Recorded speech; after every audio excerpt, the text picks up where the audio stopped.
Hello everyone, good morning to all of you. I hope कि आप लोग अच्छे होंगे। Welcome to my channel. मैं आज पढ़ाने जा रही हूँ आप लोगों को तंतु से वस्त्र। इसके कुछ इंपॉर्टेंट क्वेश्चन है, यानी एडिशनल क्वेश्चन है, वो क्वेश्चन आंसर मैंने इसमें कराया है, तो आप इधर देख सकते हैं। फर्स्ट क्या है हमारा, रेशे कितने प्रकार के होते हैं? रेशे दो प्रकार के होते हैं, प्राकृतिक रेशा और संश्लेषित रेशा। प्राकृतिक रेशों के 2 या 3 उदाहरण दीजिए।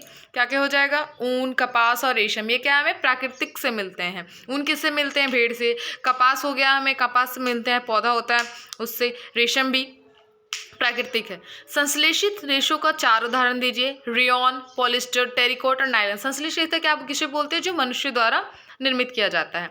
अब यहाँ पे उसका डेफिनेशन भी मैंने लिख दिया। प्राकृतिक तंतु किसे कहते हैं, संश्लेषित तंतु किसे कहते हैं। प्राकृतिक तंतु किसे कहते हैं?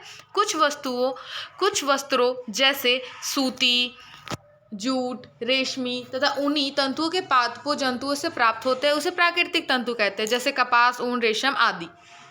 अब आते हैं हम लोग कुछ संश्लेषित तंतु में। तो कुछ तंतु रासायनिक पदार्थों से निर्मित होते हैं, उसे संश्लेषित तंतु कहते हैं, जैसे पॉलिस्टर, नायलॉन, एक्रिलिन आदि।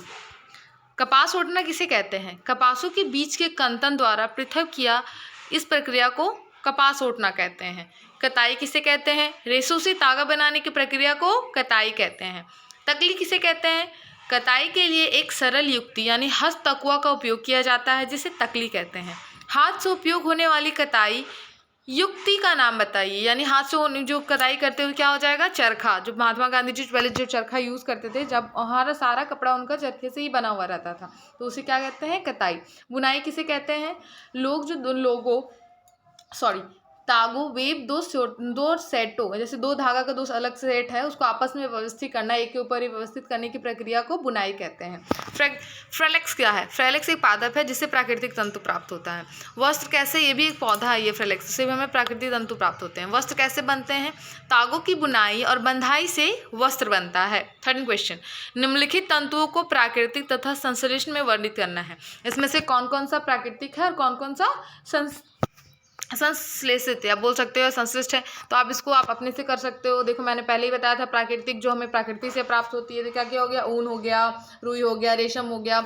उसके बाद हमारा क्या हो गया? पटसन।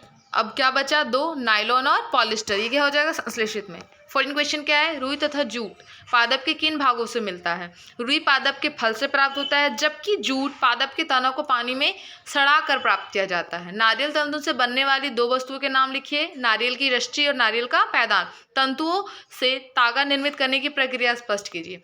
रेशों से तागा बनाने की प्रक्रिया को कताई कहते हैं। इस प्रक्रिया में रुई के एक पुंज से रेशों को खींचकर ऐंठते हैं। ऐसा करने से रेशे पास पास आ जाते हैं और तागा बन जाता है, जिसके लिए तकली और चरखे का उपयोग किया जाता है ना। यहाँ से खत्म हुआ ये आपके जितने भी एडिशनल क्वेश्चंस थे। आई होप कि आपको अच्छा लगे और समझ में भी आए। और कोई डाउट है तो आप पूछ भी सकते हैं। Thank you to all.